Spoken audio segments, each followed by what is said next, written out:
বুধবার রাজ্য বিজেপির বর্ধিত সাংগঠনিক বৈঠকে দলের কেন্দ্রীয় পর্যবেক্ষক সুনীল বনসালের ঘোষণা। এখন যেমন চলছে বিধানসভা ভোটেও সেভাবেই রাজ্য সভাপতি সুকান্ত মজুমদার ও বিরোধী দলনেতা শুভেন্দু অধিকারীর নেতৃত্বে বিজেপি লড়াই করবে। ২৬-এর ভোট প্রস্তুতি। এদিন সল্টলেকের একটি হোটেলে রুদ্ধদ্বার এই বৈঠকের আয়োজন করেছিল বিজেপি। সুকান্ত, শুভেন্দু ছাড়াও সব সাংসদ, সাধারণ সম্পাদক সহ রাজ্য স্তরের সব পদাধিকারী, জেলা সভাপতি, জেলা ইনচার্জরা ছিলেন কেন্দ্রীয় পর্যবেক্ষক সুনীল বনসাল, মঙ্গল পাণ্ডে, অমিত মালভেরা। কেবল ছিলেন না দিলীপ ঘোষ। এই বাংলায় ভোটের প্রস্তুতির বৈঠকে দিলীপ ঘোষ নেই, এটা ভাবা যায় না, কিন্তু এটাই বাস্তব। দলে 13% স্ট্যাগনেশন কাটিয়ে যে নেতা দলকে 40% দোরগোড়ায় আনলো, সে নেই বা থাকবে না। এই পরিস্থিতি তৈরি হলো কিভাবে? এর মূল কারণ কিন্তু ওই রকেট গতির সাফল্য। দেশ জোড়া বিজেপির সাফল্য তার পরিসংখ্যান দেখলে, অ্যানালাইজ করলে বুঝতে পারবেন যে সেখানে এক ধরনের সাফল্য এসেছে যাকে অর্গানিক গ্রোথ বলে। মানে কাঁঠাল গাছেই পেকেছে, তাকে কিলিয়ে পাকানো হয়নি। দেখুন, জয় জগন্নাথ। জগন্নাথ স্বামী নয়ন পথগামী ত্রাহি মা। ভগবান পুরী থেকে 350 কিলোমিটার দূরে এসছেন, বাংলায় ঢুকেছেন। আমরা তাকে স্বাগত করতে, দর্শন করতে এসেছি, সৌভাগ্যের ব্যাপার। তো আজ এই যে পবিত্র ক্ষণ, যেটা অক্ষয় তৃতীয়ার দিন, সেদিন প্রভুর মন্দির উদ্বোধন হয়েছে। ভারতবর্ষের কোণে কোণে হাজার হাজার মন্দির ছড়িয়ে আছে, হচ্ছে, আরও হবে। মানুষের মনের মধ্যে ভক্তির জাগরণ হচ্ছে, মন্দিরও বাড়ছে। ভগবান যাকে যোগ্য মনে করেন তার হাত দিয়ে করিয়ে নেন। তিনি মুখ্যমন্ত্রী হাত দিয়ে একটা ভালো কাজ করে নিয়েছেন।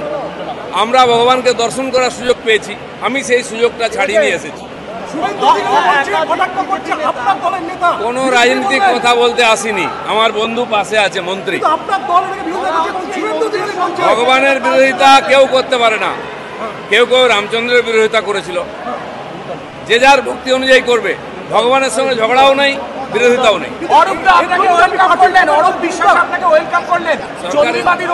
সরকারের তরফ থেকে এই অনুষ্ঠান হয়েছে। মাননীয় চিফ সেক্রেটারি এবং হেডকোর ভাইস প্রেসিডেন্ট আমাকে আমন্ত্রণ করেছেন কার্ড দিয়ে। সরকারের প্রতিনিধি হিসেবে অরূপদা আছে, সে আমাকে স্বাগত করেছে।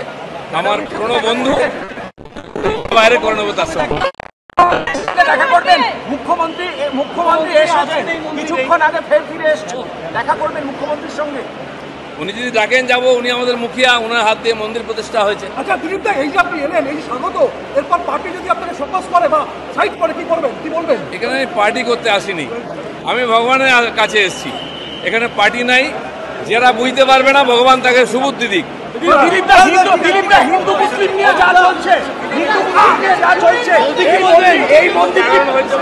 এই মন্দির কি বিশেষ বার্তা? আপনি সুকান্ত মজুমদার আমন্ত্রণ দিয়েও যাচ্ছেন না, কিন্তু দিলীপ ঘোষ তিনি কাল বিভিন্ন সংবাদ মাধ্যমে জানিয়েছেন যে আমি আপনাকে বরাবর বলেছি, আজকে হিন্দুত্বের প্রশ্নে আমাকে প্রশ্ন করবেন, আমি বলবো। বিরোধী দলনেতা, সরকারের ব্যর্থতা, সরকারের ত্রুটি বলবেন, আমি প্রশ্ন করব। ভারতীয় জনতা পার্টির ব্যাপারে আপনি দলের দায়িত্বশীল লোককে প্রশ্ন করবেন, তিনি উত্তর দিবেন, বা দলের স্ট্যান্ড যদি ঘোষিত হয় তাকে সমর্থন করার দায়িত্ব আমার। কিন্তু কোনো ব্যক্তি তিনি কি করবেন, কি করবেন না, কি বলবেন না, সেসব উত্তর আমি দেব না। আমি একজনেরই বক্তব্যের প্রতিক্রিয়া দিই, একজনেরই বক্তব্যের পাল্টা বক্তব্য দিই, একজনেরই বক্তব্যের ত্রুটি বিচ্যুতি ধরে দিই, একজনেরই মিথ্যাচারকে আমি কাউন্টার করি। তার নাম হলো মমতা ব্যানার্জি, আর উত্তরদাতার নাম হলো শুভেন্দু অধিকারী।